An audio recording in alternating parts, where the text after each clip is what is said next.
Hi, everybody. This is Anime from True Awakenings and Accelerated Excellence NLP Coaching and Training Center. And in a previous recording, we spoke about our values as part of those unconscious filters. And today and now, I want to talk about your beliefs and decisions as those unconscious that affect your reality and your outcomes. So, where do they come from, these beliefs and decisions that we have in these filters? Where do any of these filters actually start creating is through our life experiences. And every single second of our life, the information that we receive through our nervous system that gets reduced to 50 bits that we become consciously aware of, every single second of our life, we have these little internal representations being recorded into the unconscious mind. So they stay there. They become the repetition that we experience in our thoughts every single day. So these beliefs and decisions that we make is of vital importance to pay attention to. Those are the rules. Those are the assumptions, the concepts that attract the information to us. And I want you to imagine it's like wearing red tinted sunglasses. So everywhere you look, everything will be seemingly red, but it doesn't make it red. It just looks that way until you take those red glasses off. And this is what the beliefs do to you. It projects everywhere you go. So information might be completely neutral, but based on that belief that you have, you would label that information in a totally different way for your unique experience. So limiting decisions and beliefs are directly connected, but because before we have a belief, we have to make a decision first. So in other words, if I have a belief that I can't do something, somewhere along the line, I would have had to experience something where I made the decision, I decided to tell myself, I just can't do this.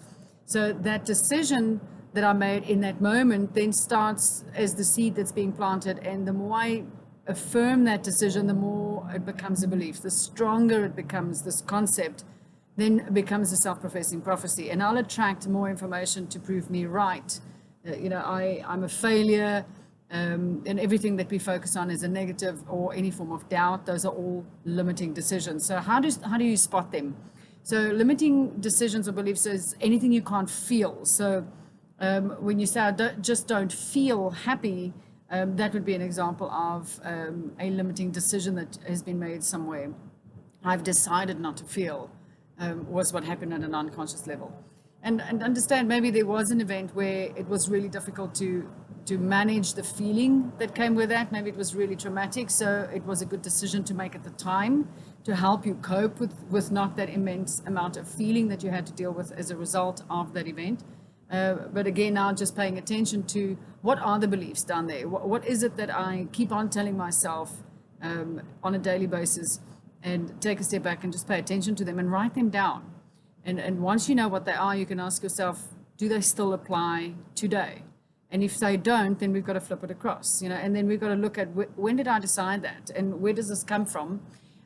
Just so that we can go and look at those events and put it in a way where it actually becomes a non-event emotionally, right? So in other words, imagine that you made notes in your little diary as a child, and you now stumble across that diary years later, and you look at some of those notes and you can smile at yourself and go, oh, I couldn't really even spell properly there, let alone accurately describe the event. And it was based on the perception of the child that made the note. So the event happened, and you can say, well, that person doesn't love me, and based on how they behave. But as a child, maybe you just didn't understand that behavior that the mom or the dad projected onto you was because they loved you, but you couldn't understand it at the moment, so that you made the decision at that point based on how you could rationalize. Okay, so these beliefs are made on a constant, or decisions are made on a constant process every single day of your life, and continues to do so. But the more we live, the more experience we have,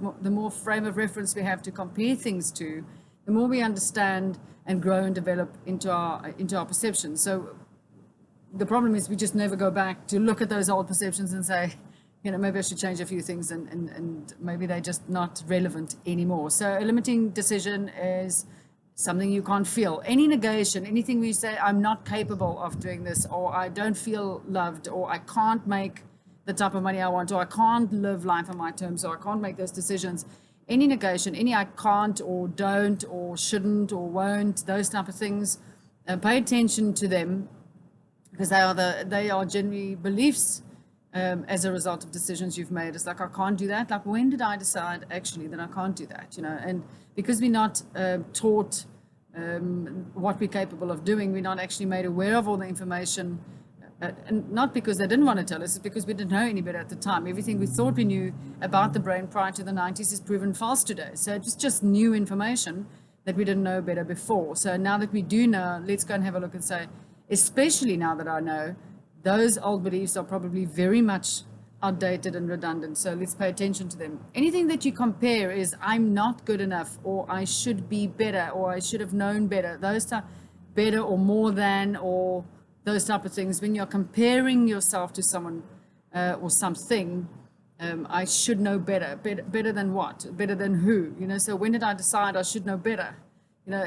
Understand that we're all doing the best we can at the moment in the time of the knowledge and experience that we have at that stage. So I find it difficult to believe that people wake up and look in the mirror and say, how am I going to create a difficult day for myself today? So we don't do these things on point and on purpose and with intent on a negative point. So just pay attention to, what am I comparing it to? There's no other version of you out there in this world. There's only one version of you. And so your set of beliefs will be relevant to you. What you can do is ask yourself, if you take those beliefs and you put them outside of your world, in my world, they make sense, I've got experience to back it up, it becomes like the best attorney in the world, like case number so-and-so, ruled like that, there's your evidence. But if it doesn't exist on the outside, in other words, if someone has done it, if someone has achieved what I'm looking to achieve on the outside, then surely it's possible. So just knowing that it's possible already disproves that belief. And then I can start asking questions like, okay, well, then tell me how. But at least now I'm asking the right question, because if I'm saying it just can't be done, I can't do it, then there's no information that needs to be filtered there. Your mind's having a coffee break. It doesn't have anything to do for you, because you've already decided it can't be done. Okay, well, then what do we want to do next? So if you're saying, how can I do this? Then your mind's going to go, RAS is going to start filtering out of 11 million bits, opportunities and different choices and examples of how it could be done. And then you get choices. So you just have to decide which one suits you best based on what you like, what your preference is, and what's important to you.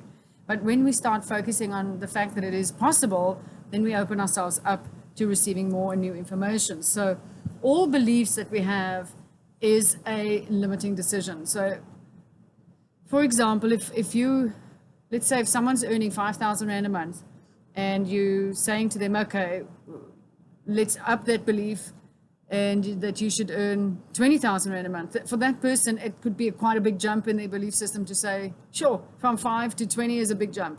But yet 20 is still going to be a limitation, right? I'm going to cap you at 20. Because there's people out there that's earning 100,000 Rand. Why is 20,000? So what do we need to do? How do we get there? What do we need to do to get there? And what is it that I need to believe to allow that to come into my experience? So all beliefs can be a limiting belief, because they limit your experience to that belief, right? So it doesn't necessarily mean it's a negative belief, but it certainly would limit you to experiencing that belief. Here's going to be a bit of a challenge for most to understand. And so all physiological ailments, disorders, disease, any physiological symptoms stem from having made an unconscious decision. Now, I've done some work in addictions and oncology with cancer patients and so forth. And obviously, no one in their mindful awareness would ask for something like that. And I've worked with clients in the field, and they have found themselves that, oh my gosh, I remember thinking about this, and exactly the way I said it is how it happened. I worked with a gentleman who's late now, and we stumbled across a conversation. And as he started talking about it, he said, I don't want to talk about this anymore. I put that behind me a long time ago. And he did that with his hand.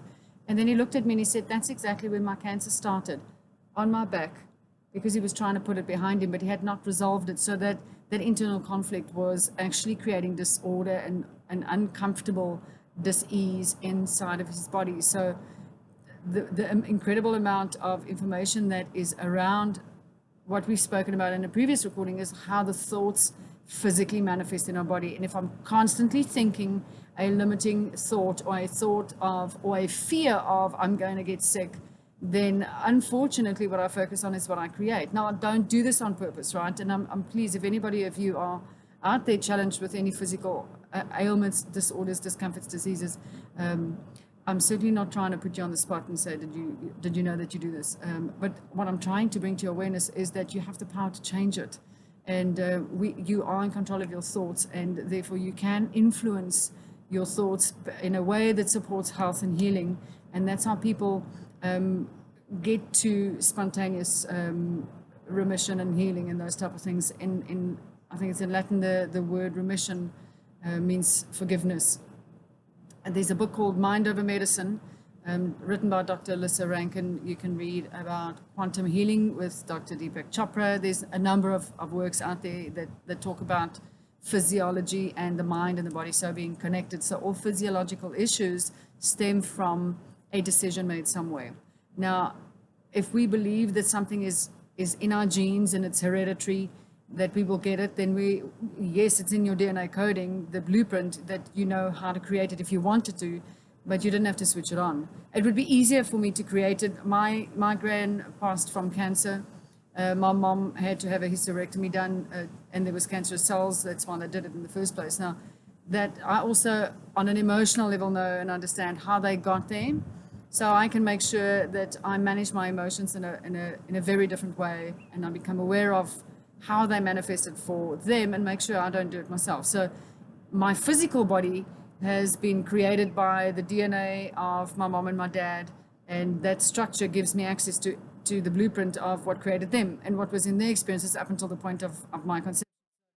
That blueprint is there, but I do not have to switch it on. If I'm worried and fearful about it and it keeps on running in my mind and I keep on thinking, oh my gosh, Gran had it, mom had it, I'm going to get it, then just constantly evaluating it becomes a suggestion to the unconscious mind, and it becomes what I create. It creates fear, right? So physical will then be in a state of fight and flight and will actually create disorder and disharmony. And then it happens, you go, I told you so. So there's a way of shifting those thoughts and allowing yourself to create a belief system that allow the body to come back into harmony. This is how powerful these beliefs are. So if any of you are struggling out there with disorders and diseases, then feel free to contact me, and I will give you loads of information on content in scripture, articles and books and everything that you can go and read and study up on, and how we can empower you and enlighten you and put you back in control of the thoughts that your body needs to create the healing. Medicine has a space. It is there to assist us. If I had to accidentally cut off my finger, with all the love in the world, I'm not going to meditate and pray it back together. I need to go to a doctor to stitch it back together. But the body then does the healing itself. You know, so when you have a little cut and you put a plaster over it and you walk away and you carry on with your day, come back and it's healed because the body is doing the healing. It knows what to do. We just need to support it, give it a supportive environment to allow it to do the healing, right? So all accidents. I worked with a client where they had a car accident, and I myself had car accidents, and someone drove into the back of my new car, and when I got to my office, I thought, well, how did I create that? And then I realized, okay, well, for the last couple of weeks, I've been thinking the whole time, you know, I found myself every time I go through a growth spurt of, you know, walking into a wall of a challenge and needing to grow, I experienced the emotion of frustration. So I became aware of this feeling the whole time, and I thought, oh my gosh, what is happening in my thoughts that I'm constantly feeling frustrated? Do I need to get on my own couch? You know, do I need to do some work around the emotion of anger or frustration or whatever it might be? And then when the accident happened, I thought the way that I handled that, my reaction to it was very calm, very accepting that it was an accident. And, you know, the person who drove into the back of me came to my window and ranted and raved and said, I'm so sorry, it was raining, my tires are slippery, and gave me a million reasons. And speaking so fast, I just at some point said, please, will you stop talking and tell me, did you know that I existed this morning when you woke up? And he looked at me all surprised and he said, no. I said, well, did you sit around the corner and wait for me until you saw me and then aimed for me when you saw me stop? And he went, no. I said, well, I'm pretty sure this is an accident. And then when I got to the office and I asked myself, how did I create that? And I became aware of this constant awareness of this frustration and wondering if I had an issue with anger that I needed to deal with. Manifested an accident to prove to me that I didn't, because if I did, it would have come out there. And I would have been upset and reacted in a way of like, what were you doing? And can't you look at where you're going? And all these type of things that we normally do when we are overloaded with emotions in a certain feeling sector. So anger, for example. So having asked the question for weeks, do I have an issue? Do I have an issue? I manifested an accident and then looked at it and said, okay, well, if I had the feeling of anger or frustration as an issue, then it would have shown there. That would have been a prime example. So again, a big concept, but that's how I choose to look at it in terms of every single second that I create, that everything that happens in my world is an expression of some thought that manifests from the inside. So my accident was a manifestation of my self-doubt. I went, okay, it just cost me $3,000 access because I kept on asking this, do I have an issue? So clearly I don't have an issue, and I was grateful to be at peace with it, and just realized, okay, so when I am growing, I will experience this. So next time I feel it, I need to take a step back and go, where am I walking into one of my walls, and how can I go through this growth spurt without an accident, obviously, and more comfortable and more at ease and just more aware of it. Okay, so go through it and be mindful of it. So all accidents are limiting beliefs and decisions. Any negative emotion that you feel that you're not at cause for, if someone is doing something to you and like you are making me angry, sounds like that I have no control and something's being done to me. So it's a negative emotion that I feel a victim of. There's a limiting decision that causes me to feel like a victim, or that I'm unaware of. So all negative emotions that I don't think I'm at cause for are limiting decisions, and any form of doubt, any, the hamster on the wheel that says, what if this, what if that high-pitched noise that's always there, any form of doubt, that's also a limiting decision. So the more that we release the limiting decisions, what will happen as a result is your self-esteem would grow, your confidence would grow, your belief in yourself would grow, your congruency would grow, therefore your decisiveness would grow. The ease of taking steps forward in action would become more comfortable and quicker, and you would get better results, or increase in your results as a result of increase in your action. So I want you to think about that concept that we spoke about in the previous recordings, the one that's going to make the most profound change in your life right now. In the previous recording, I said, write down everything that's important to you about that and write it in the order of importance from most important to least important, so that you can understand what drives you to want to focus on that. And now I want you to go and write down everything that stands in your way from getting there. All of the reasons that come to your mind, all of the excuses you can possibly think of that stops you from doing and getting where you want to be, because those are the beliefs we need to tend to, right? Because I want to give you a tool of how to use language when we get to the language section of the filters, how to describe the specific belief in a way that flips it to a positive and imprints a new belief, and does so in a way that your mind can accept it as a truth way quicker than having any form of resistance because of the limiting beliefs that are there. For example, if you have this, I'm not good enough, I can't do this belief, and I come and stand here in front of your gate and selling you that you're amazing, you're phenomenal, you're this wealth of resources that you have and that you can do and have and be anything you ever wanted to be. And you'll go, well, I really, really want to buy that, but I've got this massive bodyguard at the gate that says, sorry, you can't come inside because you contradict what I have to protect. So how can I then bring that new concept to my mind, where the bodyguard says, I like what you're saying, and it doesn't conflict with anyone inside, so I'm going to allow you in.